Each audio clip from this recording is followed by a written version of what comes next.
Please ma'am, এমন কিছু করবেন না। আমার বাবার চিকিৎসা করানোর জন্য আমি ঢাকায় এসেছি, চাকরি করার জন্য। আর আপনি এসব কি করছেন? যদি স্যার একটাবার দেখতে পায় তাহলে আমাকে চাকরি থেকে বের করে দেবে। আমি আমার বাবাকে চিকিৎসা করাতে পারবো না। প্লিজ আমাকে ছেড়ে দেন। চুপ, একটা কথাও বলবি না তুই। আমার সঙ্গে রেসপন্স কর, না হলে তোর তো চাকরি থাকবেই না, উল্টো তোকে এই পৃথিবী থেকে চিরতরে বিদায় করে দেব। তারপর দেখবো তুই কি করে তোর বাবার চিকিৎসা করস। তোর বাবার যাবতীয় চিকিৎসার টাকা আমি দেব। ম্যাম, এইগুলো কি বলছেন আপনি? আবোল তাবোল। আপনি আপনার মধ্যে নেই।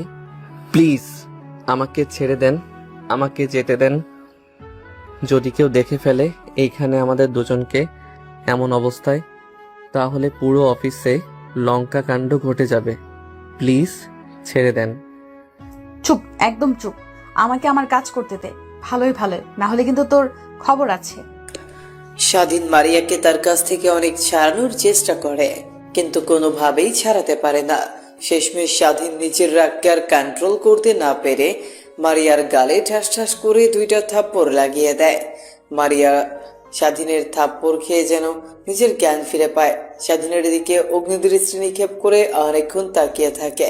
তারপর স্বাধীনকে জোর করে বেঁধে ফেলে দেয়। তারপর মারিয়া স্বাধীনের শরীরের উপর উঠে গিয়ে এলো পাথারি কিস করতে থাকে। স্বাধীন নিজেকে অনেক সারানোর চেষ্টা করে, কিন্তু কোনোভাবেই মারিয়া তাকে আর ছাড়ছে না। শেষমেশ স্বাধীন নিজের কন্ট্রোল হারিয়ে ফেলে। তারপর মারিয়ার সঙ্গে রেসপন্স করতে লাগে। এইভাবে পেরিয়ে যায় প্রায় 3 ঘন্টা। 3 ঘন্টা পর মারিয়া স্বাধীনের বুকের উপর শুয়েছিল। মাঝে মাঝে সে মুখ তুলে স্বাধীনের দিকে তাকাচ্ছে। অন্যদিকে ছাদের উপরে সিলিং ফ্যানের দিকে তাকিয়ে আছে মারিয়া। স্বাধীনকে চিন্তিত হতে দেখে ওর বুকের উপর থেকে উঠে নিজের পোশাক পরতে পরতে স্বাধীনকে উদ্দেশ্য করে বলে, দেখ, আমি তোর দুঃখ বুঝতে পারছি, কিন্তু কি করব, নিজেকে আর ধরে রাখতে পারিনি, তোর কাছে সুপে দিয়েছি। তুই আবার এইসব কারো কাছে বলিস না। আর তোর বাবাকে চিকিৎসা করানোর জন্য যত টাকা লাগবে সব টাকা আমি দিয়ে দিব ম্যানেজারকে বলে। ম্যাম, এইগুলো কি বলছেন আপনি? আপনার মুখে কি একটু কথা আটকাচ্ছে না? নিজের ব্যাপারে এমনভাবে কথা বলতে আপনার একটু লজ্জা করছে না? আর মায়ের জন্যই বলেছিল শহরে যাচ্ছিস, ভালো কথা, মেয়েদের কাছ থেকে দূরে থাকবি। শহরের মেয়েরা একদমই বাজে। কিন্তু আমি মার কথায় তেমন একটা প্রকৃতি দেইনি, তাই আমি পার্সোনাল গার্ড হই। কখনো জানতেই পারিনি আপনি আমার সঙ্গে এমন করবেন। তাহলে কখনোই আপনার পার্সোনাল গার্ড হতাম না। দেখো, তোমার কি জানা না জানা তা জানে না, কিন্তু একটা কথা শুনে রাখবেন, তুই আমাকে অনেক ভালো সময় দিয়েছিস, আমি কখনো ভুলতে পারবো না। আর তুই আমার ফার্স্ট টাইম ছিলি। আর শোন, শুয়ে থাকতে হবে না, এখন ফ্রেশ হয়ে নেই। নিজের দিকে একটু তাকা, পুরো শরীরে লিপস্টিকের দাগ লেগে আছে। যদি এমন অবস্থায় বাহিরে যাস তাহলে সবাই উল্টোপাল্টা চিন্তা করবে। যা, ফ্রেশ হয়ে নে। মারিয়ার কথা শুনে স্বাধীন নিজের দিকে তাকায়, দেখে পুরো শরীরে লিপস্টিকের দাগ লেগে আছে। জায়গায় জায়গায় লাভ বার্ডস রক্ত জমে আছে, যেন খুবলে খেতে চেয়েছিল তাকে। স্বাধীন চিন্তা না করে শোয়া থেকে উঠে দেখে তার শরীরে বিন্দু মাত্র পোশাক নেই। মারিয়া তার দিকে এখনো তাকিয়ে আছে। স্বাধীনকে দেখে মারিয়া একটু বাঁকা হেসে বলতে লাগে, নেশার ঘোরে তেমন একটা উপভোগ করতে পারিনি, চল আবারও। না আপু, আমাকে যেতে হবে। স্যার নিশ্চয়ই তার জগিং এর সময় হয়ে গেছে। এখন যদি আমাকে খুঁজে না পায় আর আপনার কাছে এসে আমাকে পায়, তাহলে স্যার আমাকে মেরে টুকরো টুকরো করে নদীতে ভাসিয়ে দেবে। এই অল্প কিছু দিনেই আপনার বাবাকে আমার হাড়ে হাড়ে চেনা হয়ে গেছে। স্বাধীনের কথা যেন মারিয়ার কান অবধি পৌঁছলো না, এখনো তার দিকে বাঁকা হাসি দিয়ে রয়েছে। স্বাধীন তার দিকে মারিয়ার অমনভাবে তাকানো দেখে স্বাধীন প্যান্ট খুঁজতে লাগে। প্যান্ট দেখে খাটের এক কোণে পড়ে আছে। তারপর প্যান্টটা ধরে তুলতে যাবে, ঠিক তখনই মারিয়া তার কাছে এসে হাত থেকে প্যান্টটা কেড়ে নিয়ে অন্যদিকে ছুঁড়ে ফেলে দেয়। তারপর স্বাধীনের 2 হাত শক্ত করে চেপে ধরে খাটের উপর শুয়ে পড়ে। বাবা আসবে না, আর তোকে ছাড়তে ইচ্ছে করছে না রে। এখন যদি পারতাম তোকে আমার সঙ্গে সব সময় কাছে রাখতাম, আর দিনভর রোম্যান্স করতাম, কাজে যেতাম না। চল একটা কাজ করি, তোকে বিয়ে করে ফেলি। তখন তো তুই আর তালবাহানা দেখাতে পারবি না আমাকে। মারিয়ার কথা শুনেই স্বাধীনের যেন এখন মরি অবস্থা। কোনোভাবে মারিয়াকে ছাড়িয়ে খাট থেকে উঠতে যাবে, ঠিক তখনই পেছন থেকে স্বাধীনের হাত টান দিয়ে মারিয়া তার বুকের উপর স্বাধীনকে ফেলে দেয়, শক্ত করে জড়িয়ে ধরে আর বলতে লাগে, এর আগে অনেক ছেলেকে হাক করেছি, কিন্তু তোর মধ্যে এক অন্যরকম ভালো লাগা কাজ করছে। তোকে ছাড়তে ইচ্ছে করছে না। তোকে জড়িয়ে ধরে যেন আমি দিনের পর দিন রইতে পারবো, হাজারটা পথ পাড়ি দিতে পারবো। মারিয়ার কথা শুনে স্বাধীন মারিয়ার দিকে প্রশ্নসূচক দৃষ্টিতে তাকায়। মারিয়া স্বাধীনের দিকে তাকিয়ে মুচকে হাসি দিয়ে তার ঠোঁটের সঙ্গে ঠোঁট লাগিয়ে চুষতে লাগে। সেভাবে পেরিয়ে যায় প্রায় 5 মিনিট। মারিয়ার হাত থেকে স্বাধীন ছাড়া পেয়ে ঘন ঘন নিঃশ্বাস ফেলতে লাগে। মারিয়ার দিকে একটু রাগী দৃষ্টিতে তাকিয়ে বলতে লাগে, আপনি মানুষ না অন্য কিছু? আর একটু সময় কিস করলে তো আমি মরেই যেতাম। কি বলছিস? সামান্য কিছু সামলাতে পারছিস না, মরে যাওয়ার কথা বলছিস? তাহলে যখন বিয়ে হবে, দিনভর আমার সঙ্গে রোম্যান্স করবি, তখন কেমন লাগবে রে? আমার সঙ্গে কেন রোম্যান্স করতে যাবেন? আপনি একটু আগে তো বললেন অনেক ছেলেকে হাক করেছেন, কিন্তু এমন ফিলিংস পাননি। আমাকে যে হাক করে ফিলিংস পাচ্ছেন, তো ওই ছেলেদের কাছে যান। সাধু সাজতে হবে না রে। তুই কোনো মেয়েকে যে ভোগ করিসনি তার প্রমাণ কি ছিল? হ্যাঁ, আর শোন, সাফ সাফ একটা কথা বলি, আমি একদম ভার্জিন ছিলাম। আর যে ছেলেদের সঙ্গে বললাম না হাক করেছি, ওরা আমার ফ্রেন্ড ছিল, এর বেশি কিছু ছিল না। এখন এই অন্য ছেলেদের কথা বলতেই তোর গায়ে জ্বালা করছে। দেখেন ম্যাম, আমরা গ্রামের ছেলে, তেমন কিছু বুঝি না। আমরা পিওর ছিলাম। আপনারা শহরের মেয়ে, আপনারা অনেক খারাপ। আগে জানলে কখনোই এমনভাবে আপনার পার্সোনাল বডিগার্ড হয়ে থাকতাম না। আর হ্যাঁ, আমি আপনাকে বিন্দু মাত্র বিশ্বাস করি না। যেই মেয়ে জোর করে তার সতীত্ব অন্য ছেলের হাতে তুলে দেয়, সেই মেয়ে আর কি করতে পারবে? আর না বলি, আপনি একদম বাজে মেয়ে। আপনার মতো বাজে মেয়েকে কখনো আমি কেন, কোনো ছেলে বিয়ে করবে না। আমার সঙ্গে আপনি আপনার বিয়ের কথা মাথা থেকে একদমই ছেড়ে ফেলুন। স্বাধীনের কথা শুনে পপির গায়ে যেন 100 ডিগ্রি রাগ উঠে যায়। পপি নিজেকে আর কন্ট্রোল করতে না পেরে স্বাধীনের হাতের পাশে থাকা ড্রিম লাইটটা দিয়ে বাড়ি দেয়। স্বাধীন তার হাত চেপে ধরে খাটে শুয়ে পড়ে। স্বাধীনকে কষ্ট পেতে দেখে মারিয়ার কেমন যেন অনুশোচনা বোধ কাজ করে নিজের মধ্যে। তোর সাহস কি করে হয় আমার সম্পর্কে এমন কথা বলতে? ড্রিঙ্ক করি, বন্ধুদের সাথে আড্ডা দেই, ছোটখাটো পোশাক পরি, তার মানে এই না নিজের ইজ্জত বিলিয়ে বেড়াই। আর শোন, তুই ফার্স্ট যে ছেলে আমার গায়ে টাচ করেছে। আর এই দেখ। কথাটা বলে মারিয়া কোনো মতে নিজেকে সামলে নিয়ে ওয়াশরুমে চলে যায়। অন্যদিকে স্বাধীন তার হাত চেপে ধরে এখনো খাটের উপর শুয়ে থেকে গোঙাচ্ছে।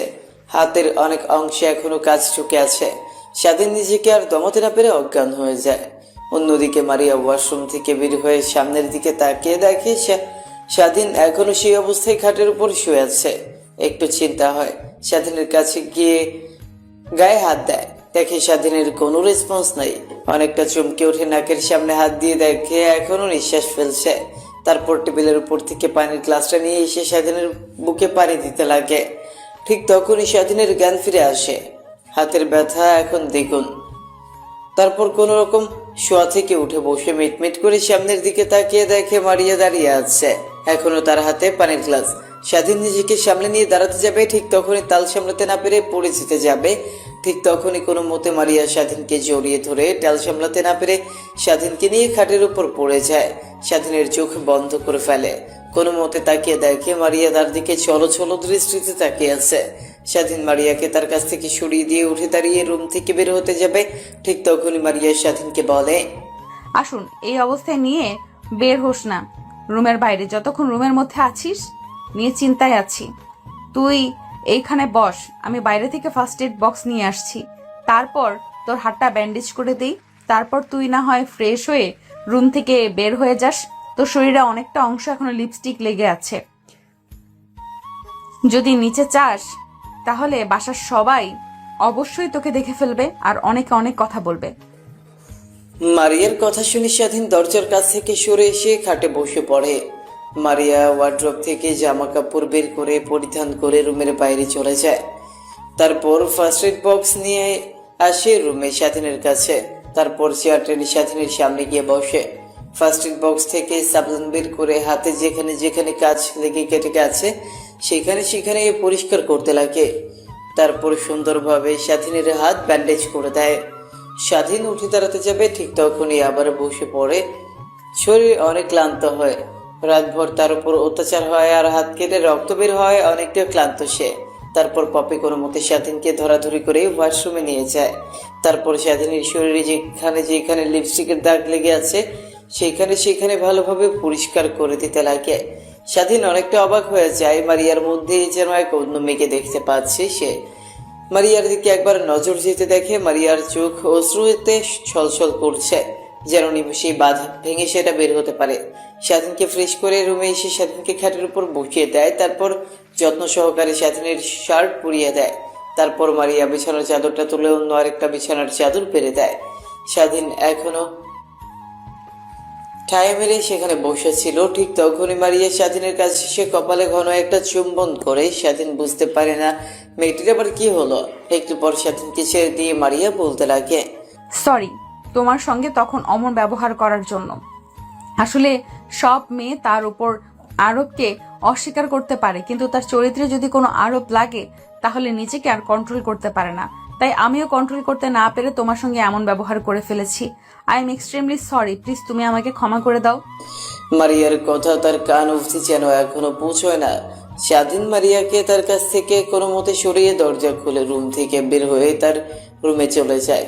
স্বাধীন তার রুমে গিয়ে পোশাক পরিবর্তন করে মারিয়ার বাবার রুমের সামনে চলে আসে। দরজায় কড়া নাড়তেই মারিয়ার বাবা দরজা খুলে দেয়। কি ব্যাপার স্বাধীন, তোমার আজ ঘুম থেকে উঠতে লেট হয়ে গেছে? প্রত্যেকদিন তুমি এসে আমাকে ঘুম থেকে তুলে দাও, তারপর আমি নামাজ পড়ে আমি জগিং করতে যাই, কিন্তু আজ এত লেট হয়েছে, কি হয়েছে তোমার? ঠিক তখনই মারিয়ার বাবার নজর যায় স্বাধীনের হাতের দিকে। স্বাধীনের হাতটা তার দিকে এগিয়ে নিয়ে এসে স্বাধীনকে উদ্দেশ্য করে মারিয়ার বাবা বলতে লাগে, কি হয়েছে, তোমার হাতে ব্যান্ডেজ করা কেন? মারিয়ার বাবার প্রশ্নের উত্তরে কি জবাব দিবে কিছুই বুঝতে পারে না। আমতা আমতা করে স্বাধীন বলতে লাগে, আসলে স্যার, ঘুম থেকে উঠে ওয়াশরুমে হঠাৎ পা স্লিপ কেটে পড়ে যায়, হাতে একটু ব্যথা পাই, তাই রুমে শুয়েছিলাম। আর আসতে একটু লেট হয়েছে, সরি লেট করার জন্য। ইটস ওকে বাবা, তুমি রুমের মধ্যে আসো। তারপর স্বাধীন রুমের মধ্যে প্রবেশ করে। মারিয়ার বাবা জগিং এর পোশাক পরে নেয়। স্বাধীন হাতে একটা ফ্লাক্স পানির বোতল নিয়ে বের হয়। মারিয়ার বাবা জগিং করছে, স্বাধীনও তার পিছু পিছু হাঁটছে। যখন পানি লাগছে তখন মারিয়ার বাবার দিকে পানি এগিয়ে দিচ্ছে স্বাধীন মারিয়ার বাবার পিছু পিছু হাঁটতে হাঁটতে হঠাৎ জ্ঞান হারিয়ে মাটিতে পড়ে যায়। মারিয়ার বাবা স্বাধীনের নাম ধরে ডাকে, কিন্তু তার কোনো রেসপন্স পায় না। পেছনে ফিরে তাকিয়ে দেখে স্বাধীন মাটিতে পড়ে আছে। তখন ডাকাডাকি করে মুখের পানি ছেটে দেয়, কিন্তু তার জ্ঞান ফেরে না। শেষমেশ অ্যাম্বুলেন্স ফোন করে স্বাধীনকে নিয়ে হসপিটাল চলে যায়। হসপিটালে নিয়ে গিয়ে ভর্তি করে দেয়। ডাক্তার, ছেলেটার কি হয়েছে? হঠাৎ আমার সঙ্গে হাঁটতে হাঁটতে অজ্ঞান হয়ে মাটিতে পড়ে গেল, আর পানি সিটা দেওয়ার পর তার জ্ঞান ফিরে আসলো না। কোনো ডেঞ্জারাস কিছু হয়েছে কি ডাক্তার? আসলে আমি নিজেও বুঝতে পারছি না, এই বয়সে ছেলেটা আনন্দ ফুর্তির মধ্যে দিয়ে থাকবে। ছেলেটা অনেক চিন্তিত, অনেক দুর্বল হয়ে গেছে। চিন্তা করতে করতে তাই জ্ঞান হারিয়ে ফেলেছে। জ্ঞান ফিরলে ছেলেটাকে বলবেন নিজের শরীরের দিকে একটু খেয়াল রাখতে, আর যেন ও চিন্তা না করে। আর আমি কিছু ওষুধ লিখে দিচ্ছি, সেগুলো খাওয়ালে ইনশাল্লাহ খুব দ্রুত সুস্থ হয়ে উঠবে। ডাক্তার কথাটা বলেই কেবিন থেকে বের হয়ে যায়। মারিয়ার বাবা গিয়ে স্বাধীনের পাশে চেয়ার টেনে বসে পড়ে। ঠিক তখনই মারিয়া তার বাবাকে ফোন করে। বাবা তুমি কোথায়? তুমি তো এত লেট করে বাসায় ফেরো না। আজ এত লেট হয়ে গেছে কিন্তু তুমি বাসায় আসোনি। কোথায় আছো তুমি? তুমি তো জগিং করতে এতটা সময় নাও না। আরে মা, বলিস না, স্বাধীন আছে না, আমার সঙ্গে হাঁটাহাঁটি করতে করতে হঠাৎ করে জ্ঞান হারিয়ে মাটিতে পড়ে যায়। মারিয়া তার বাবার মুখ থেকে এমন কথা শুনে অনেকটা অবাক হয়ে যায়। নিজের উপরে নিজেরই ধিক্কার দিতে লাগে। তারপর উদ্বেগ কণ্ঠ নিয়ে মারিয়া তার বাবাকে উদ্দেশ্য করে একের পর এক প্রশ্ন করে বলতে লাগে, বাবা কি হয়েছে ছেলেটার? এখন কোথায়? তোমরা কি করছো? আর ছেলেটার কন্ডিশন এখন কেমন হয়েছে? আরে থাম থাম, একসঙ্গে এত প্রশ্নের উত্তর কি করে দেব? এখন ঠিক আছে, ডাক্তার বলেছে অনেক চিন্তা করে আর শরীর অনেক দুর্বল, তাই হাঁটতে হাঁটতে জ্ঞান হারিয়ে ফেলেছে। আর আমরা এই হাসপাতালে এসেছি, একটু পর আমি বাসায় যাব। ছেলেটা না হয় হসপিটালে কিছুদিন থাকুক, সুস্থ হয়ে তারপর না হয় বাড়িতে ফিরবে। আচ্ছা বাবা, তাহলে তুমি আসো, আমাকে একটু বের হতে হবে। আজকে কলেজে একটু এক্সট্রা ক্লাস আছে, ফিরতে লেট হতে পারে, কিংবা বান্ধবীদের বাসায় থাকতে পারি। আচ্ছা মা, ঠিক আছে, তাহলে নিজের দিকে খেয়াল রাখিস। আর হ্যাঁ, তোর বিষয়ে দিন দিন নেগেটিভ রিপোর্ট আসছে। তুই নাকি অনেক ড্রিঙ্কস করিস, বন্ধুদের সাথে নাইট ক্লাবে যাস। বলছে কি মা, এগুলো কমে দে। আর হ্যাঁ, এনজয় করার বয়স তোদের, এনজয় করবে, সমস্যা নেই, কিন্তু সবসময় ড্রিঙ্কস করা, এনজয় করা, এইগুলা কিন্তু ভালো না। তোর মনে নেই ইমরান আঙ্কেলের কথা, যে ইমরান আঙ্কেল তোকে অনেক ভালোবাসতো ছোটবেলা থেকে? ছোটবেলা তোর কাছে এসে তোকে অনেক চকলেট দিত।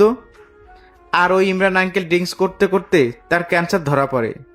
আমি চাই না, তুই আমার একমাত্র মেয়ে, মা মরা মেয়ে, তোকে নিয়ে আমি বেঁচে আসি। তোর যদি এমন কিছু হয় তাহলে আমি নিজেকে বাঁচাতে পারবো না। অন্তত নিজের দিকে তাকা, আমার দিকে একবার তাকা। এসব বাদ দে মা।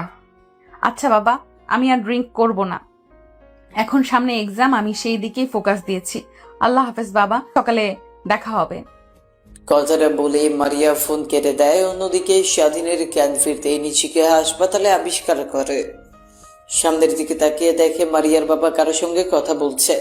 কথা বলার ধরন দেখে বুঝতে পারে মারিয়ার সঙ্গে। মারিয়ার বাবা ফোন রেখে দিয়ে স্বাধীনের দিকে তাকিয়ে দেখে স্বাধীন তার দিকে তাকিয়ে আছে। তুমি এতটুকু ছেলে হয়ে কি এমন চিন্তা করো?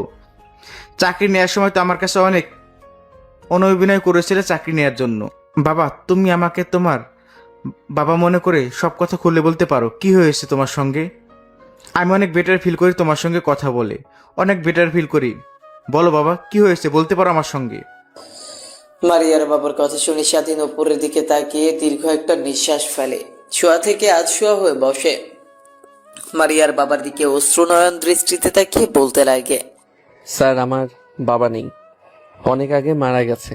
আমার বয়স যখন 10 বছর, তখন আমার বাড়িতে মা আর একটা বোন আছে, আমার থেকে ছোট, ওর 13 বছর। পৃথিবীতে আমার আর আমার বোনের মা ছাড়া কেউ নেই। মা আমাকে অনেক কষ্ট করে লেখাপড়া করাইছে। আমি লেখাপড়া করতে চাইনি। মার দুঃখ কষ্ট দেখে চেয়েছিলাম তার সঙ্গে সংসারের হাল ধরব, কিন্তু আমি যে স্কুলে পড়তাম সেই স্কুলের স্যার মাকে বলেছিল আমি নাকি অনেক ভালো স্টুডেন্ট, তাই মা যেভাবেই হোক আমাকে লেখাপড়া করাইছে। কিন্তু আপনার বাসায় কাজে যোগ দেওয়ার আগে 7 দিন আগে হঠাৎ মা জ্ঞান হারিয়ে ফেলে তার কর্মস্থলে। তারপর তাকে ধরাধরি করে হাসপাতালে নিয়ে যায়। আমি শুনি বাসা থেকে হাসপাতালে চলে যাই। ডাক্তারের খেসু রিপোর্ট দেয়। রিপোর্টগুলো করে ডাক্তারের কাছে নিয়ে যেতে ডাক্তার বলে মার ক্যান্সার ধরা পড়েছে। ক্যান্সারটা প্রাথমিক পর্যায়ে থাকায় চাইলেই আমার মাকে অপারেশন করে সুস্থ করা যাবে। অপারেশন করতে 20 লক্ষ টাকা। আমি চিন্তিত হয়ে পড়ে 20 লক্ষ টাকা কিভাবে জোগাড় করব। যেখানে সংসারই চলে টেনে টুনে, সেখানে কিভাবে এতগুলো টাকা জোগাড় করব। বাড়ি আর অল্প কিছু জায়গা ছিল, সেই জায়গাটুকু বিক্রি করেও 20 লক্ষ টাকা হবে না। তাই আর কিছু চিন্তা না করে ঢাকায় চলে আসি চাকরি নেওয়ার জন্য। যদি কোনোভাবে চাকরি নেই, তারপর সেই কর্মস্থল থেকে 20 লক্ষ টাকা অ্যাডভান্স চাই। আর আমার বেতন থেকে মাঝে মাঝে এসেই টাকা কেটে নেবে, এটা ভেবে কিন্তু আসার পর আমি কোনো জব খুঁজে পাই না। শেষমেশ আপনার সঙ্গে দেখা হয়, তারপরটুকু তো আপনি জানেনই। স্বাধীন তার কথা শেষ করে মারিয়ার বাবার দিকে তাকায়। দেখে মারিয়ার বাবা তার দিকে ছলছল দৃষ্টিতে তাকিয়ে আছে। স্বাধীনের কথা শুনে মারিয়ার বাবার চোখ দিয়ে এক ফোঁটা অশ্রু পড়তে যাবে, ঠিক তখনই মারিয়ার বাবা তার হাতের উল্টো পিঠ দিয়ে চোখ মুছে ফেলে।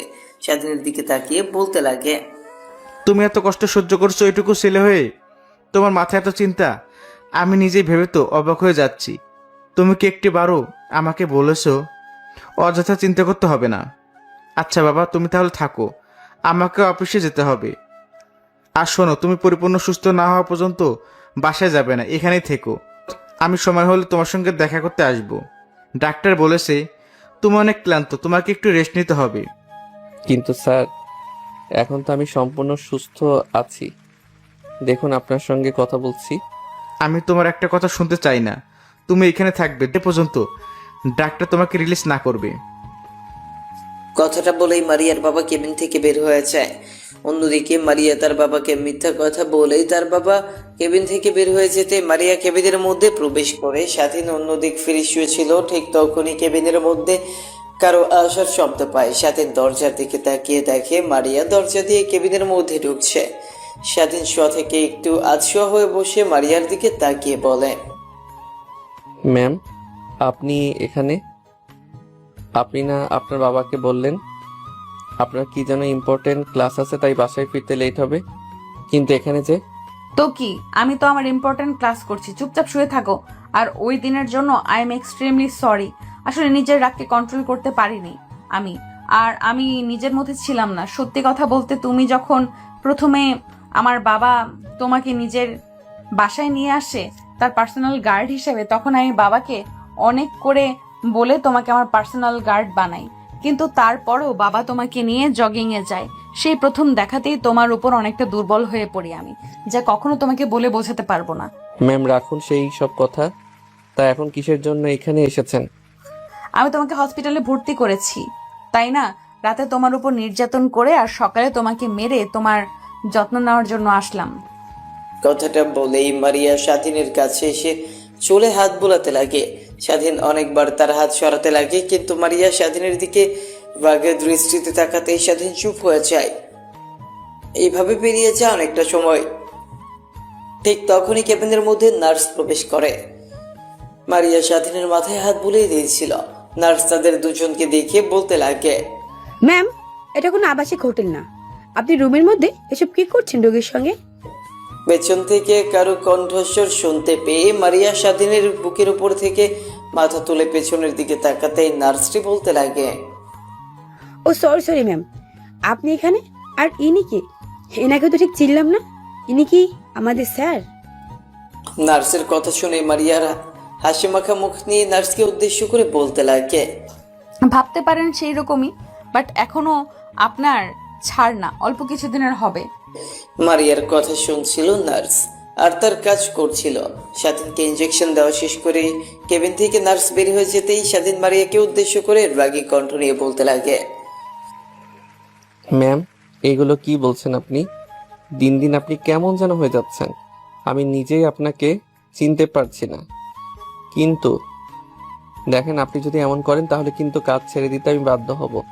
কারণ আমি কখনোই এমন কিছু চাইবো না যার জন্য আমাকে আপনার বাবা ভুল বুঝুক।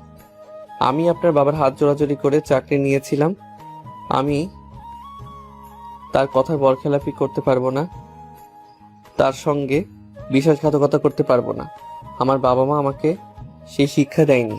বুঝতে পারছি, তোমার বাবা মা তোমাকে সৎ শিক্ষা দিয়েছে, কিন্তু তুমি কি জানো, তুমি যদি আমার কাছ থেকে দূরে যাও তাহলে যেখানেই থাকো না কেন তোমাকে ধরে নিয়ে আমার কাছে বসিয়ে বসিয়ে রাখবো আর খাওয়াবো, আর তোমাকে জোর করে বিয়ে করব। তুমি কি চাও তোমার সঙ্গে এমন বাজে কাজ হোক? মারিয়ার কথা শেষ হতেই স্বাধীন চুপ হয়ে যায়। কারণ মেয়েটিকে যতই কথা বলুক না কেন তার বোধগম্য হবে না। তাই চুপ করে একটু চোখ বুঝে ঘুমানোর চেষ্টা করছিল। ঠিক তখনই কপালে আলতো ঠোঁটের ছোঁয়া অনুভব করে। স্বাধীন চোখ মেলে তাকাতেই দেখে মারিয়া তার উপর বসে তার কপালে চুম্বন করছে। মারিয়াকে স্বাধীন তার হাত দিয়ে ধাক্কা দিতেই মারিয়া টাল সামলাতে না পেরে ফ্লোরে গিয়ে ছিটকে পড়ে। স্বাধীন বুঝে উঠতে পারে না স্বাধীন কখনোই এমন কিছু চায়নি। তার কাছ থেকে মারিয়া ফ্লোরে পড়ে গিয়ে অনেকে ব্যথা পায়। স্বাধীন তার হাতে ব্যান্ডেজ থাকা অবস্থায় বেড থেকে নেমে মারিয়াকে তুলতে লাগে। মারিয়ার চোখ দিয়ে অশ্রু বের হতে লাগে। অনেক জোরে পড়ে যাওয়ায় ব্যথা পেয়েছে সে, কিন্তু সেদিকে তার কোনো ভ্রুক্ষেপে নেই। স্বাধীনের দিকে তাকিয়ে দেখে তার হাত দিয়ে রক্ত বের হচ্ছে, কারণ ইঞ্জেকশনের তার এখনো তার হাতের মধ্যে লাগানো ছিল। বেড থেকে চলে আসায় তার শট খাওয়ায় স্বাধীনের হাত থেকে রক্ত বের হতে থাকে। মারিয়া স্বাধীনকে বেডে শুইয়ে দিয়ে বলতে লাগে, নিজের দিকে একটু তাকাও, দেখো তোমার হাতে রক্ত বের হচ্ছে। আমার তো কিছুই হয়নি, পড়ে গিয়েছিলাম, একটু ব্যথা পেয়েছি, তার জন্য কি তুমি নিজের দিকে খেয়াল না করে আমাকে ওঠাতে যাবে? তার মানে কি জানো, তুমি আমাকে ভালোবাসো। কারণ আমার একটু ব্যথা পাওয়াতে তুমি যদি এমন রিয়াক্ট করতে পারো, তাহলে আমি মনে করি আমার জন্য তোমার মনে বিন্দুমাত্র হলেও ফিলিংস আছে। ও ভাবছেন আপনি? ম্যাম, কখনো না, আপনার জন্য আমার মনে কখনো কাজ করতে পারে না। কারণ আপনার মতো মেয়েকে আমি কখনোই আমার বউ হিসেবে মেনে নেব না। কথাটা আমি কত করে বলবো? এখন জানতো আমার চোখের সামনে একটু একা থাকতে দিন। না না, তা তো হচ্ছে না। আমি এখানেই থাকবো আর তোমাকে রোমান্টিক অত্যাচার করব আর তোমার শরীরের যত্ন নেব। আমি বাবাকে তো বলেছি। তার মানে কি আজকেও আমার সঙ্গে রাতে এখানেই থাকবে? স্বাধীনের কথা শুনে মারিয়া একটু বাঁকা হেসে মাথা দিয়ে হ্যাঁ বোঝায়। ম্যাম, আপনি কি পাগল হয়ে গেছেন নাকি? আপনার ভাবসাব আমার ভালো লাগছে না। আপনি এখানে থাকবেন মানে আপনি চলে যান, যদি কেউ দেখতে পায় তাহলে অনেক খারাপ হয়ে যাবে। আর স্যার তো বলেছে সে যে কোনো সময় আমাকে দেখতে আসতে পারে। যদি এসে দেখে আপনি আমার কেবিনে বসে আছেন তখন কি রিয়েক্ট করবে স্যার, বুঝতে পারছেন? সবাই যা করে তাই করবে। তার মেয়ে আর মেয়ের জামাই একই কেবিনে আছে।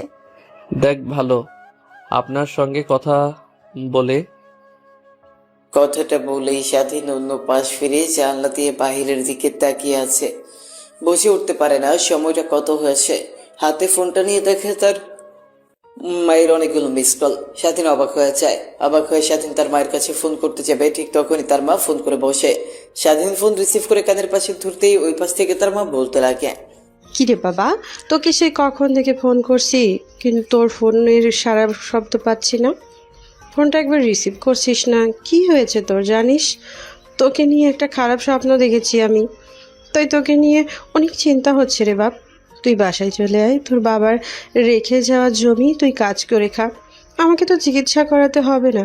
আল্লাহ যতদিন হায়াত দিয়েছে ততদিন এই পৃথিবীতে বেঁচে থাকবো, তাই একদিন বেশি কিংবা একদিন কমও এই পৃথিবীতে থাকবো না রে। ফোন করে শুধু এই একটা কথাটাই বল।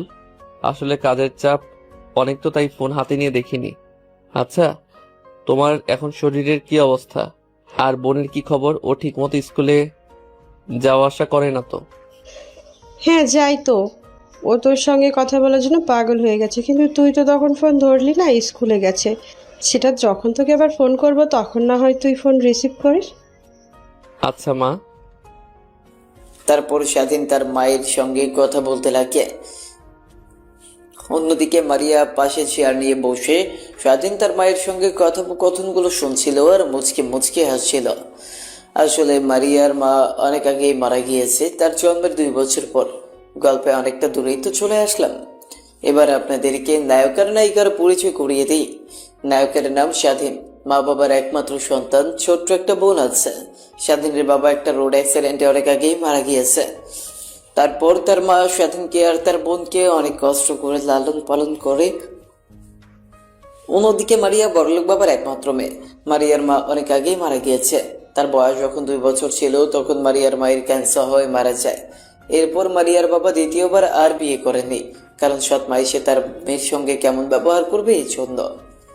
স্বাধীন তার মায়ের সঙ্গে কথা বলা শেষ করে ফোনটা পাশে রেখে মারিয়ার দিকে তাকিয়ে দেখে মারিয়া এখনো তার দিকে অপলক দৃষ্টিতে তাকিয়ে আছে।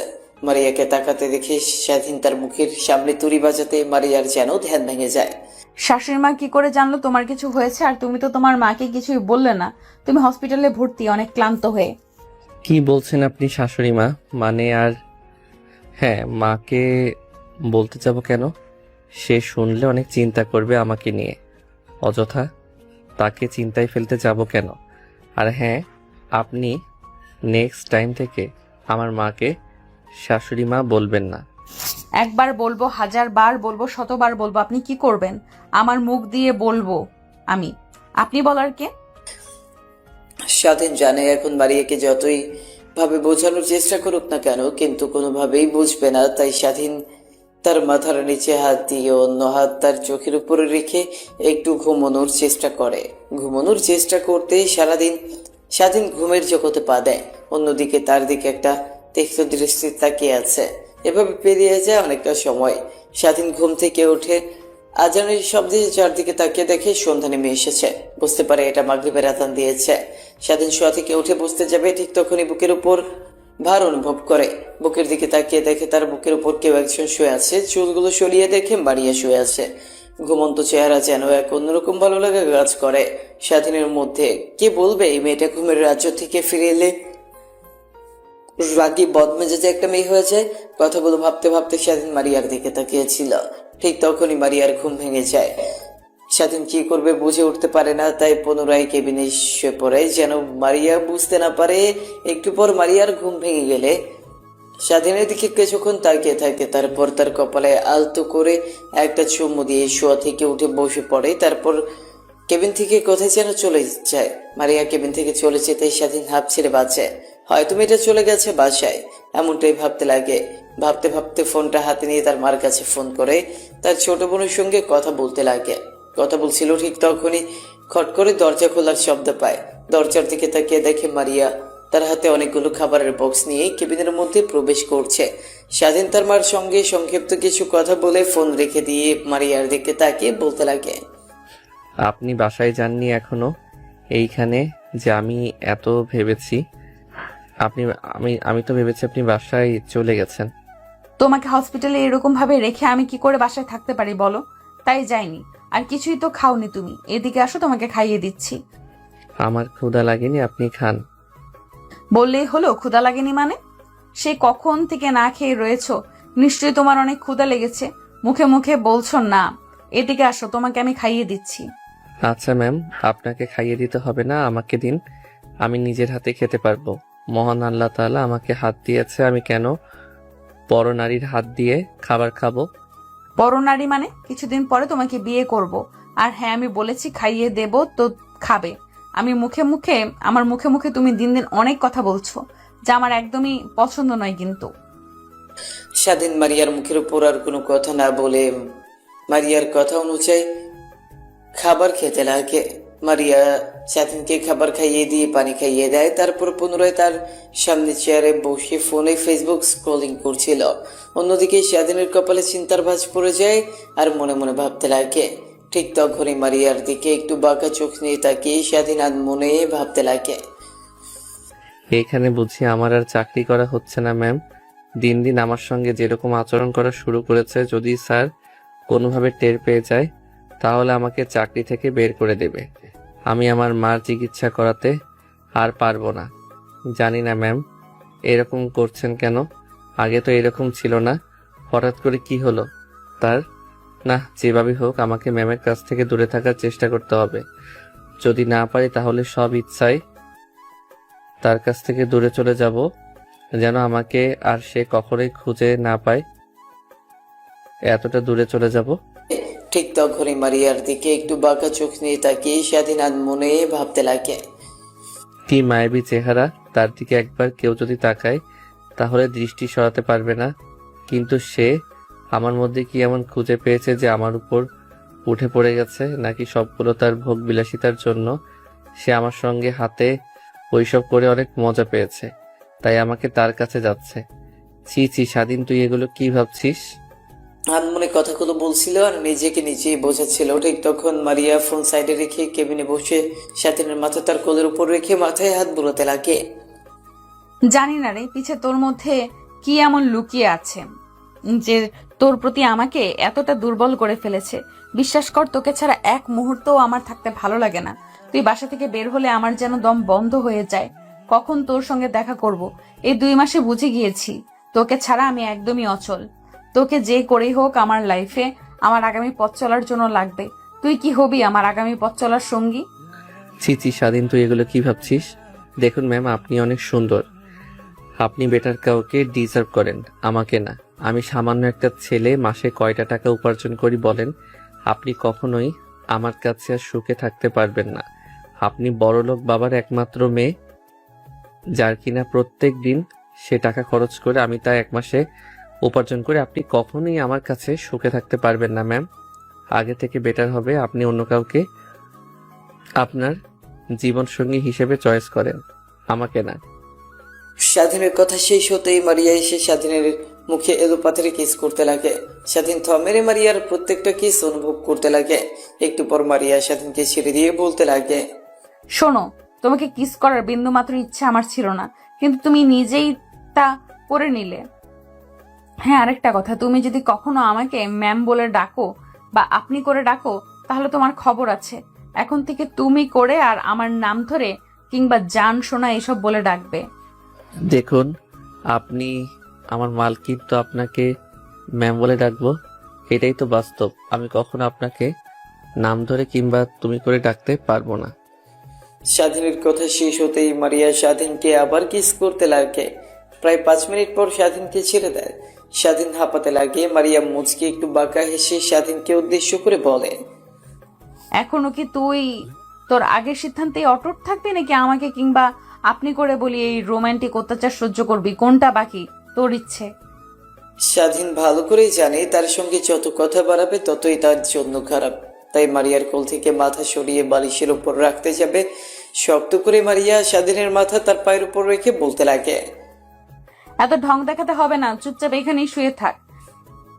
স্বাধীন মারিয়ার পায়ের উপর থেকে মাথা না সরিয়ে সেভাবেই শুয়ে থাকতে লাগে। মারিয়া তার মনের আনন্দে স্বাধীনের মাথায় হাত বোলাতে লাগে আর গুনগুন করে গান গাইতে লাগে। স্বাধীনের অনেকটা ভালো লাগে মনোমুগ্ধকর পরিবেশ।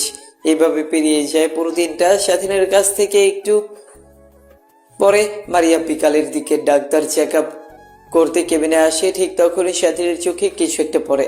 মারিয়ার স্বাধীনের চোখ থেকে সরাতে নিলে দুজনের চোখে চোখাচোখি হয়। সময়ের আকস্মিকতায় মারিয়া স্বাধীনকে কিস করে দেয়। ঠিক তখনই পেছন থেকে ডাক্তার সব দেখে মারিয়াকে বলতে লাগে। ডাক্তারের কথা শুনে মারিয়া ব্যবহার শেখা খেয়ে যায়। নিজেকে সামলে নিয়ে মারিয়া ডাক্তারকে বলতে লাগে, মারিয়া মা, তুমি এখানে? আর তোমার বাবা যে বললো এটা তোমাদের কাজের ছেলে, তাহলে এসব কি মা? আমি যা ভাবছি তাহলে কি সত্যি? না মানে আসলে আঙ্কেল, ওর চোখে কিছু একটা পড়েছিল, বের করে দিলাম, এর থেকে বেশি কিছু না। ও আচ্ছা, তা মা তুমি বাসা যাবে না? তোমাকে তো সেই সকাল থেকে দেখছি কেবিনের মধ্যে ছেলেটার সঙ্গে বসে কথা বলছো। সত্যি কথা বলতে আঙ্কেলের অবস্থা এরকম আমার কারণে হয়েছে, কারণ আমি কালকে রাতে ছেলেটাকে অনেক মারধর করেছিলাম। দেখছেন না হাতে ব্যান্ডেজ করা, তাই একটু যত্ন নিলাম। তারপর ডাক্তার মারিয়ার সঙ্গে আরো কিছু কথা বলে কেবিন থেকে বেরিয়ে যায়। আসলে স্বাধীনকে যে হাসপাতালে ভর্তি করা হয়েছে এটা মারিয়াদেরই হাসপাতাল। এখানে গরিব দুঃখীদের বিনামূল্যে চিকিৎসা দেয়। মারিয়ার বাবা অনেক দয়াশীল ব্যক্তি। সে এইভাবে পেরিয়ে যায় দিনটা। রাতের বেলা স্বাধীন ঘুমিয়ে পড়ে। তাকে ঘুমের ইনজেকশন দেওয়ার কারণে মারিয়া স্বাধীনের বুকের উপর ঘুমিয়ে পড়ে। সকালবেলা মারিয়ার বাবা জগিং করতে করতে হাসপাতালে চলে আসে। স্বাধীনকে দেখার জন্য কেবিনের মধ্যে প্রবেশ করে। স্বাধীনকে আর মারিয়াকে তেমন ভাবে দেখতে পেয়ে তার যেন মাথায় আকাশ ভেঙে পড়ে। নিজেকে সামলে নিয়ে কোন রকম ভাবে কেবিন থেকে বের হয়ে যায়। তারপর বাসার উদ্দেশ্যে রওনা দিতে যাবে। ঠিক তখনই ডাক্তার পেছন থেকে এসে বলতে লাগে, তোর মেয়ের আচরণ ভাবভাব খুব একটা ভালো দেখলাম না রে। ছেলেটার সঙ্গে অনেকটা ঘনিষ্ঠ সম্পর্ক পার করতেছে দেখছি। আমি আবার সেই তুই বের হয়ে যাওয়ার পর থেকে কেবিনে এসে ছেলেটাকে যত্ন নিচ্ছে। ওদের মধ্যে কিছু একটা আছে। আমি বলি কি, তুই তো ওর মেয়েকে কাছ থেকে দূরে সরিয়ে নিয়ে যা। মারিয়ার বাবা আর কোনো চিন্তা না করে হাসপাতাল থেকে বের হয়ে যায় বাসায়। চিন্তায় যেন তার মাথা ফেটে যাওয়ার অবস্থা। সোফায় বসে চা খাচ্ছে সে আর টিভির দিকে তাকিয়ে আছে, কিন্তু তার খেয়াল টিভিতে নেই, অন্যদিকে রয়েছে। অন্যদিকে স্বাধীনের ঘুম ভাঙতেই বুকের উপর ভারী অনুভব করে। বুকের দিকে তাকিয়ে দেখে মারিয়া ঘুমিয়ে আছে। স্বাধীন নিজের অজান্তেই মারিয়ার মাথায় হাত বোলাতে লাগে। মারিয়ার ঘুম ভেঙে যায়। মাথায় কারো স্পর্শ পেয়ে মিটিমিটি করে তাকিয়ে দেখে স্বাধীন তার দিকে তাকিয়ে মাথায় হাত বুলিয়ে দিচ্ছে। মারিয়ার অনেকটা ভালো লাগে। মারিয়াকে নড়াচড়া করতে দেখে স্বাধীন তার মাথার উপর থেকে হাত সরিয়ে দেয়। ঘুমানোর ভান করতে লাগে। মারিয়া স্বাধীনের দিকে তাকিয়ে মুচকি হেসে নিজেকে একটু গোছগাছ করে স্বাধীনের মাথায় হাত বোলাতে বোলাতে ছোট্ট করে কপালে একটা কিস করে কেবিন থেকে বেরিয়ে যায়। মারিয়াকে কেবিন থেকে বের হয়ে যেতে দেখে স্বাধীন স্বস্তির একটা নিঃশ্বাস ফেলে। অন্যদিকে ইমরান খান এখনো সোফায় বসে একের পর এক চা খেতে লাগে আর টিভির দিকে তাকিয়ে আনমনে চিন্তা করছিল। ঠিক তখনই কলিং বেল বেজে ওঠে। দরজার দিকে তাকাতে দেখে তার মেয়ে আসছে। তখনই বলতে লাগে তার মেয়েকে উদ্দেশ্য করে, কি মা, কইছিলি রাতে সকালে বের হয়েছিলি, দিন পেরে রাত গেল, কোনো খোঁজ খবরই নেই। ফোন করলাম, তোর ফোন অফ বললো। কি হয়েছিল তোর? কোথায় ছিলি? মারিয়া তার বাবার দিকে তাকিয়ে একটা হাসি দিয়ে বলতে লাগে, কই আর থাকবো, কয়েকদিন পর কলেজে ছিলাম, ফোনের চার্জ ছিল না, তোমাকে ফোন করে কথা বলবো, আর রাতের বেলা একটা বান্ধবীর বাসায় ছিলাম, বাসায় আসিনি। মারিয়াকে তার বাবা কোনো কিছু বুঝতে না দিয়ে মুচকি একটা কৃত্রিম হাসি দিয়ে বলতে লাগে, আচ্ছা মা, তুমি তাহলে তোমার রুমে যাও, ফ্রেশ হয়ে খাবার দাবার করে নাও, আমি অফিসে যাচ্ছি। মারিয়া তার বাবার কথা শুনেই তার রুমে চলে যায় ফ্রেশ হতে। অন্যদিকে মারিয়ার বাবা এমন অবস্থাতেই বাড়ি থেকে বের হয়ে হসপিটালে চলে যায়। তারপর সোজা স্বাধীনের কেবিনে চলে যায়। স্বাধীন চোখ বুঝে থেকে ঘুমানোর চেষ্টা করছিল, ঠিক তখনই কারো আসার শব্দ শুনতে পায়। দরজার দিকে তাকিয়ে দেখে মারিয়ার বাবা। তারপর স্বাধীন শোয়া থেকে শোয়া হয়ে বসে মারিয়ার বাবাকে উদ্দেশ্য করে বলতে লাগে, আঙ্কেল, আপনি অযথা আসতে গেলেন কেন? আর এখন তো আপনার অফিসের সময় এখানে যে। স্বাধীনকে কোনো রাগ না দেখিয়ে হাসি মাখা মুখ নিয়ে স্বাধীনের দিকে তাকিয়ে বলতে লাগে, শোনো বাবা, তুমি তোমার দিকে তাকাও, আর একটা বার আমার মেয়ের দিকে তাকাও। দেখো কতটা ডিফারেন্ট তোমাদের দুজনের মধ্যে। আমি সকালে এসেছিলাম তোমাকে দেখার জন্য, কিন্তু তোমাকে আর মারেকে এমন অবস্থা দেখে আমি অনেকটাই ভেঙে পড়ি। তোমার কাছ থেকে কখনো আমি এটা আশা করিনি। আমি যে সবসময় বলি যা আবার তা হয়ে গেছে। তোমার বাবার চিকিৎসার জন্য কত টাকা লাগবে? 20 লক্ষ টাকা, তাই না? আমি তোমাকে 20 লক্ষ টাকা দিচ্ছি, সঙ্গে আরো 10 লক্ষ টাকা দিচ্ছি। তুমি 30 লক্ষ টাকা নিয়ে ঢাকা থেকে তোমার গ্রামের বাড়িতে চলে যাবে, কখনো ঢাকায় ফিরবে না, কোনোভাবে তার সঙ্গে কন্ট্যাক্ট করবে না। তুমি আমাকে ওয়াদা করো। আঙ্কেল, আপনি যা ভাবছেন একদমই তা না। আপনার মেয়ে অযথা আমার সঙ্গে এমন ব্যবহার করে, কিন্তু আমি তার কথায় কোনো রাজি না। মায়ের চিকিৎসা করার জন্য 20 লক্ষ টাকা লাগবে। আমাকে 20 লক্ষ টাকা দিলে আমি অনেকটা উপকৃত হব। আপনাকে সময় মতো আমি 20 লক্ষ টাকা ফিরিয়ে দেব। যদি কোনো দিন জোগাড় করতে পারি, আমাকে ব্যবসা করার জন্য 10 লক্ষ টাকা দিতে হবে না, আমাকে 20 লক্ষ টাকা দিলেই হবে। আমি এখনই ম্যানেজারকে ফোন করে এইখানে টাকা আনার কথা বলছি। তুমি আমার বাসাও যাবে না, সোজা এখান থেকে তোমার গ্রামে চলে যাবে। তুমি অনেক ভালো, তোমার মতো সৎ ছেলে আমি কখনো আগে দেখিনি। কিন্তু আমি কখনো আমার মেয়েকে কখনো এমন ছেলের সাথে দেখতে চাই না যে ছেলে আমার মেয়েকে ঠিকমতো ভাত কাপড় দিতে পারবে না। আমার মেয়ে প্রত্যেক দিনে খরচ করে তোমার 1 মাসের মাইনাস সমান। আর যদি কোনো প্রয়োজন পড়ে নাম্বারটা নিয়ে যাও, আমাকে ফোন করো, তাহলেই হবে।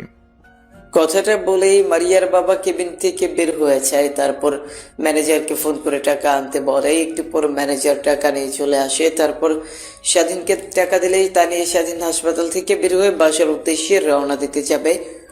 ঠিক তখনই পেছন থেকে মারিয়ার বাবা তাকে উদ্দেশ্য করে বলতে লাগে, দেখ, তোরা যেভাবে পারিস ওই ছেলেটাকে ধরে এমন মারবি যেন চলাফেরা করতে না পারে, ঠিক মতো 1 মাস মেয়েদের দিকে কখনো যেন খারাপ দৃষ্টিতে তাকাতে না পারে। ওর বাবার পরিচয় কেন, ওর নিজের পরিচয় যেন মানুষের সামনে বলতে কাঁপাকাঁপি করে। তারপর স্বাধীন পেছনে ফিরে মারিয়ার বাবার কাছ থেকে টাকা নিয়ে বেরিয়ে যায়। বাস টার্মিনালে এসে বাসের জন্য অপেক্ষা করছিল। ঠিক তখনই তার ফোন বাজতে লাগে। স্বাধীন ফোন রিসিভ করে কানের কাছে ধরতে ওই পাশ থেকে কান্না ভেসে আসতে লাগে। স্বাধীন ভালোভাবে নাম্বারটা দেখে বলতে লাগে, কি হয়েছে রে তোর? কান্না করছিস কেন? আপু, কি হয়েছে আমাকে বল। ভাইয়া, তুমি কোথায় আছো? জলদি বাসায় এসো, মা অনেক অসুস্থ। হ্যাঁ, আমি বাসায় আসছি, তুই মাকে নিয়ে হাসপাতালে যা। আমি সৌরভকে ফোন করে বলে দিচ্ছি আমি বাস কাউন্টারে বসে আছি, 4 ঘন্টা পর বাসায় গিয়ে পৌঁছাবো। ঠিক তখনই বাস চলে আসে। স্বাধীন গিয়ে বাসে বসে পড়ে। বাস চলছে তার আপন গতিতে, কিন্তু সামিয়া কান্না করলো কেন? এর আগে তো মা বহুবার অসুস্থ হয়ে পড়েছিল, সে তো এমন ভাবে কান্না করেনি। স্বাধীনের কিছুই বোধগম্য হচ্ছে না। আনমনে বাহিরের দিকে তাকিয়ে আছে। ঠিক তখনই তার চোখ বেয়ে এক ফোঁটা অশ্রু বের হয়ে পড়ে। স্বাধীন নিজেও বুঝতে পারে না সে কেন কান্না করছে। ঠিক তখনই পুনরায় ফোন বাজতে লাগে। ফোনের স্ক্রিনের দিকে তাকিয়ে দেখে সৌরভ ফোন করেছে। কল রিসিভ করে কানের কাছে ধরতে উপাস থেকে বলতে লাগে, তুই কোথায় আছিস? জলদি বাসায় আয়, চাষি অনেক অসুস্থ, তোর কথা অনেক জিজ্ঞাসা করছে। তাহলে মার কাছে ফোনটা দে, আমি কথা বলি। না, দেয়া যাবে না, জলদি বাসায় চলে আয়। হ্যাঁ, আসছি রে, আর মাত্র 1 ঘন্টা সময় লাগবে। কথাটা বলেই স্বাধীন ফোন রেখে দেয়। প্রায় 1 ঘন্টা পর বাসার সামনে গিয়ে পৌঁছয়। রিক্সা থেকে নেমে রিক্সাওয়ালাকে ভাড়া দিয়ে বাইরে উঠানের সামনে যেতেই দেখে অনেক মানুষের ভিড় ঠেলে সামনের দিকে এগিয়ে দেখে খাটনি রাখা উঠানের মাঝখানে। স্বাধীনকে দেখতে পেয়ে তার ছোট বোন সামিয়া দৌড়ে এসে স্বাধীনকে ধরে কান্না করতে করতে বলতে লাগে, ভাইয়া রে, আমাদের এই পৃথিবীতে আর কেউ রইল না রে। একটা মা ছিল, সেও মারা গেল। এখন কাকে নিয়ে বাঁচবো আমরা? আমাদেরকে নিয়ে কে এত চিন্তা করবে? আমাদেরকে কে দেখাশোনা করবে রে? সামিয়ার কথা শুনে স্বাধীনের মাথায় যেন আকাশ ভেঙে পড়ে। কাঁধ থেকে ব্যাগটা মাটিতে পড়ে যায়। তারপর খাটনির কাছে গিয়ে দেখে তার মার লাশ। স্বাধীন তার মার মুখ ধরে কান্না করতে করতে বলতে লাগে, মা, তুমি এত কষ্ট করে আমাদেরকে মানুষ করালে, আমরা একটু তোমাকে শান্তিতে থাকতে দিলাম না। সারা জীবন ভর তুমি কষ্ট করলে। বাবা চলে যাওয়ার পর থেকে তুমি আমাদেরকে বিন্দু মাত্র বাবা নেই অনুভব করতে দাওনি। যখন জ্বালাতো তুমি এনে দিতে, যত কষ্টই হোক না কেন। আর তুমি চলে যাচ্ছ আমাদেরকে ছেড়ে। কত কষ্ট হচ্ছে মা, তুমি জানো? কথাগুলো বলেই স্বাধীন অঝরে কান্না করতে লাগে। সৌরভীর স্বাধীনকে সান্ত্বনা দিতে লাগে, কিন্তু স্বাধীন তার কথা শুনতে নারাজ। তারপর স্বাধীনের মাকে গ্রামের সবাই খাটনি করে কবরস্থানে নিয়ে যায়। তারপর কবরস্থ করে স্বাধীন কবরস্থানের সামনে ঠাই মেরে বসে থাকে। সৌরভ এসে স্বাধীনের কাঁধে হাত রেখে বলতে লাগে, দেখ, এই পৃথিবীতে কেউ চিরস্থায়ী নয়, সবাইকে এই পৃথিবী ছেড়ে চলে যেতে হবে। তোর বাবা চলে গেছে, তুই নিজেকে যেভাবে সামনে নিয়েছিস এখনো তুই সেভাবে নিজেকে সামনে নে। তুই যদি এভাবে ভেঙে পড়িস তাহলে সামিয়ার কি অবস্থা হবে একবার লক্ষ্য করেছিস? মেয়েটি সে সকাল থেকে না খেয়ে আসে, বিকেল কাটিয়ে রাত হতে চলল। এখন এখান থেকে চল। তারপর স্বাধীন উঠে নিজেকে সামনে নিয়ে চোখ মুছে কবরস্থান থেকে বের হয়ে যায়। বাসায় গিয়ে দেখা এখনো অনেকে বাসার মধ্যে ভিড় করে আছে। সবাই হয়তো বা সামিরকে সান্ত্বনা দিচ্ছে। স্বাধীন যাওয়ার সঙ্গে সঙ্গে অনেক বৃদ্ধ আঙ্কেল এসে স্বাধীনকে সান্ত্বনা দিতে লাগে। এক এক করে বাসা থেকে সবাই চলে যায়। স্বাধীন খাবারের বাটি নিয়ে এসে সামিয়াকে খাবার খাওয়ানোর চেষ্টা করে, কিন্তু খেতে চায় না। স্বাধীনকে ধরে অঝরে কান্না করছে। তারপর স্বাধীন খাবারের বাট নিচে রেখে সামিয়ার মাথায় হাত বোলাতে বোলাতে বলে, দেখো বোন, মানুষ তো চিরস্থায়ী না। সবাইকে একদিন মৃত্যুর স্বাদ গ্রহণ করতে হবে। একদিন আমিও মরে যাব, একদিন তুই মরে যাবি।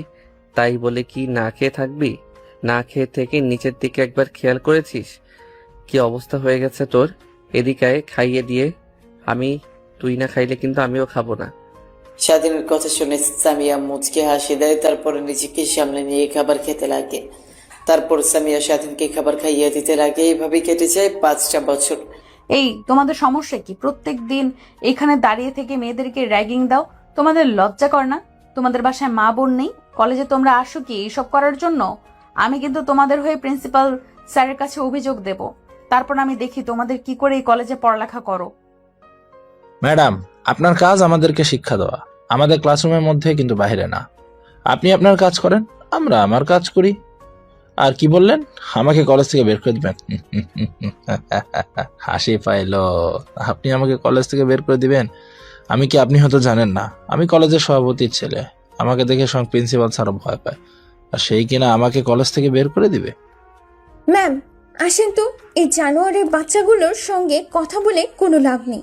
এরা অনেক খারাপ। পরে দেখবেন আপনার সঙ্গেও এরা বেয়াদবি শুরু করেছে। চলেন এখন এদের সামনে থেকে। এদের এইভাবে শাস্তা করা যাবে না। সামিয়া মারিয়ার হাত চেপে ধরে সেখান থেকে নিয়ে চলে আসে।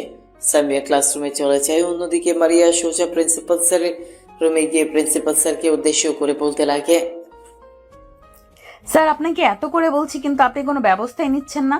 ছেলেগুলোর ব্যবহার দিন দিন জঘন্য হচ্ছে। ওদের অতিষ্ঠ কোনো মেয়ে ঠিকমতো কলেজে আসতে পারে না। প্রত্যেকদিন কলেজের গেটের সামনে দাঁড়িয়ে থেকে মেয়েদের সঙ্গে বাজে বাজে কথা বলবে, বাজে বাজে লিখে দিবে। আজকে তো আমার সামনে একটা মেয়ের স্কার্ফ ধরে টান দিয়েছে। মারে, কি করব আমার বল? আমার তো হাত পা বাঁধা।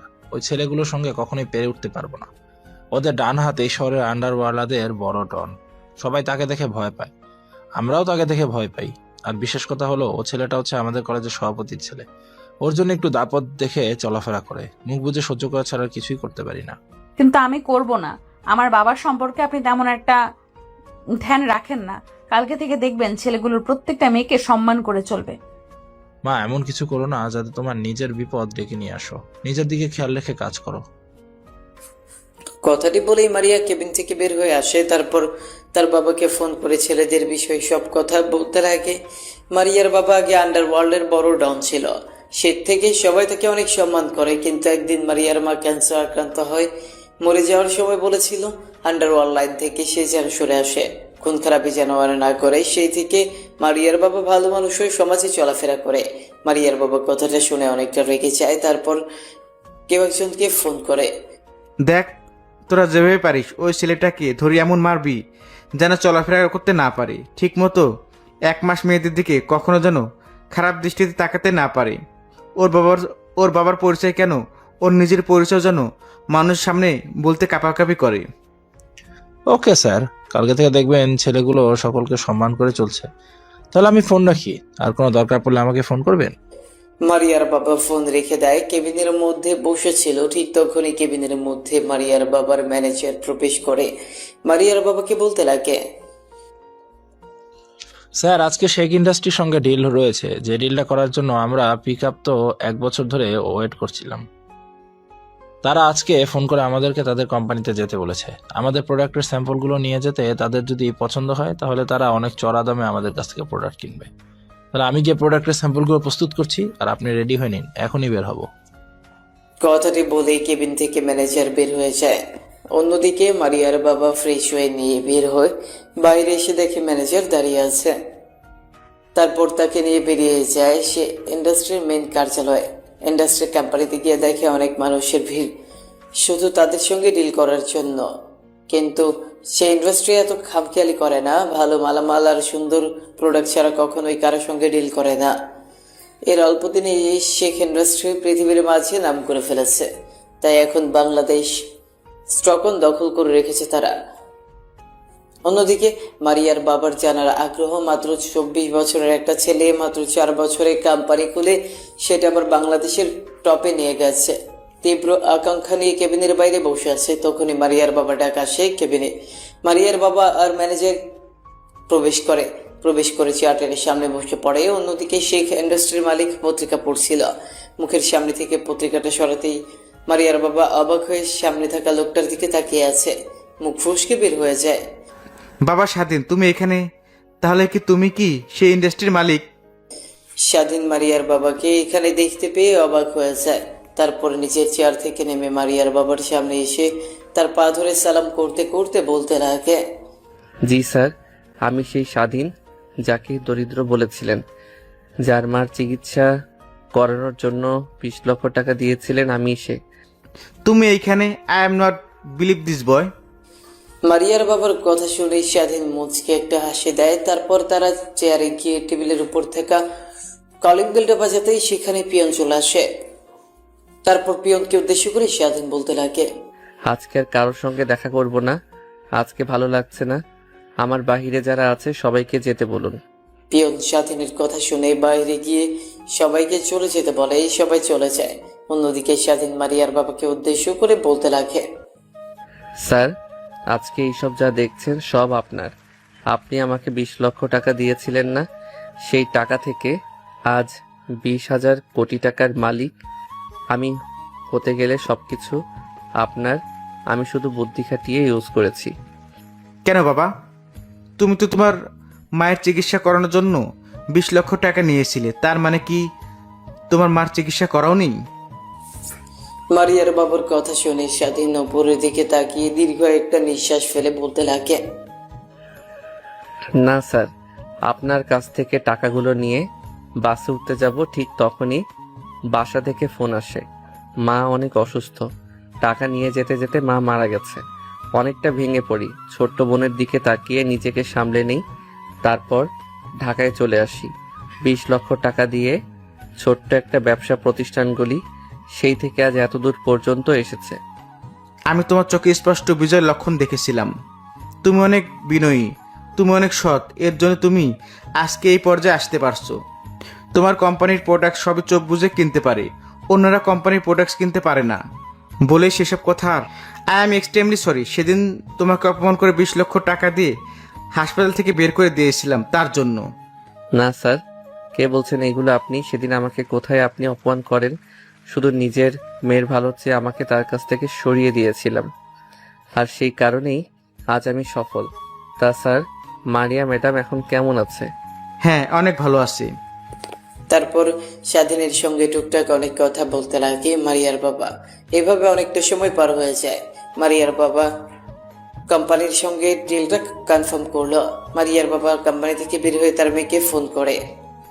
ওই পাশে মারিয়া ফোন রিসিভ করতেই মারিয়ার বাবা বলতে লাগে, মারে, আজকে স্বাধীনকে দেখলাম। কথাটা শুনে মারিয়ার হৃদয়ের মধ্যে এক অন্যরকম ভালো লাগা কাজ করে। বাবা তুমি স্বাধীনকে দেখেছো? কোথায় বাবা, কোথায় বলো আমাকে। তারপর মারিয়ার বাবা মারিয়াকে স্বাধীনের লোকেশন দিয়ে দেয়। অন্যদিকে কলেজ থেকে তাড়াহুড়া করে বের হতে যাবে, ঠিক তখনই সামিয়ার সঙ্গে ধাক্কা লাগে। নিজেকে সামনে নিয়ে মারিয়া বলে, সরি দেখতে পাইনি। ম্যাম, এত তাড়াহুড়ো করে কোথায় যাচ্ছেন আপনি? তারপর মারিয়া লোকেশনটা বলে সামিয়া শুনে অবাক হয়ে যায়। নিজেকে সামনে নিয়ে মারিয়াকে উদ্দেশ্য করে বলতে লাগে, ম্যাম, আমি বাসায় যাব, ভালো লাগছে না, এর জন্যই ক্লাসরুম থেকে বের হয়েছি। আমার বাসা ওইদিকে, আপনি যদি একটু নামিয়ে দিতেন। আচ্ছা তাহলে তুমি আসো, আমি তোমার বাসার সামনে তোমাকে নামিয়ে দিয়ে না হয় আমার গন্তব্যস্থলে যাব। তারপর মারিয়া সামিয়াকে নিয়ে গাড়ি করে বেরিয়ে পড়ে। মারিয়া একটা স্কুলের সামনে এসে গাড়ি ব্রেক করে। স্কুলের সামনে সামিয়া গাড়ি ব্রেক করতে দেখে মারিয়াকে উদ্দেশ্য করে বলতে লাগে, ম্যাম, এখানে গাড়ি দর করালেন কেন? তুমি তো আমার মুখ থেকে অনেক আমার ছেলের কথা শুনেছো, কিন্তু কখনো দেখোনি, কিন্তু আজ দেখবে, চলো। কথাটি বলেই সামিয়াকে নিয়ে স্কুলের মধ্যে চলে যায়। ক্লাসরুমের মধ্যে ঢুকে মারিয়া একটা সুন্দর বাচ্চাকে কোলে তুলে নিয়ে আসতে লাগে, সামিয়ার কাছে এনে বলতে লাগে। তারপর মারিয়া তার বাচ্চাকে নিয়ে গাড়িতে উঠে পড়ে। সামিয়াও পিছু পিছু গাড়িতে উঠে বসে। তারপর গাড়ি চলতে লাগে তার আপন গতিতে। সামিয়া মারিয়ার দিকে একবার তাকিয়ে দেখে, তার মুখে মুচকে হাসে। সামিয়া সেই দিকে একটু তীক্ষ্ণ দৃষ্টিতে তাকিয়ে মারিয়াকে উদ্দেশ্য করে বলতে লাগে, ম্যাম, আপনাকে আজ এত হাসি খুশি দেখাচ্ছে, নিশ্চয়ই কোনো কারণ আছে। আপনি তো সচরাচর এত হাসি খুশি থাকেন না, কি হয়েছে? এটাই হলো আমার বেবি। আসলে তোমাদের স্যার অর্থাৎ আমার বাচ্চার বাবা আমাকে ভুল বুঝে আমাকে রেখে চলে গিয়েছিল দীর্ঘ 5 বছর পর। আমি তার লোকেশন জানতে পেরেছি, তাই সেখানে যাচ্ছি। আমি তোমার স্যার নিজেও জানে না এটাই যে তার, না জানি তুমি দেখে তাহলে কত তাই না খুশি হবে। তারপর সামিয়া একটু অনুশোচনা বোধ কাজ করে নিজের মধ্যে। নিজেকে সামনে নিয়ে সামিয়া বলতে লাগে, আচ্ছা ম্যাম, কিছু মনে না করলে একটা প্রশ্ন করব। আপনি কি আপনার সম্পর্কে আমাকে কিছু বলবেন? স্যারের নাম কি আর সে কি কাজ করে? তোমাদের স্যারের নাম স্বাধীন শেখ, ইন্ডাস্ট্রির মালিক।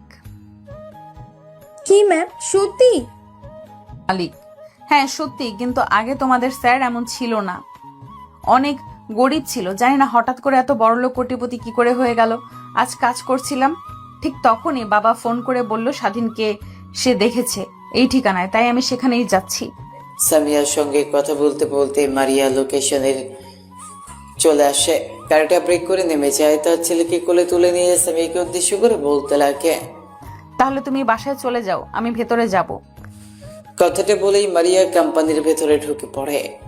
গেটে দারোয়ান অনেকবার দাঁড় করানোর চেষ্টা করে, কিন্তু সবাইকে পাশ কাটিয়ে কোম্পানির ভেতর প্রবেশ করে। তারপর ম্যানেজারকে ডাক দিয়ে বসের কেবিন কোনটা সেটা জিজ্ঞেস করতেই ম্যানেজার বলে দেয়।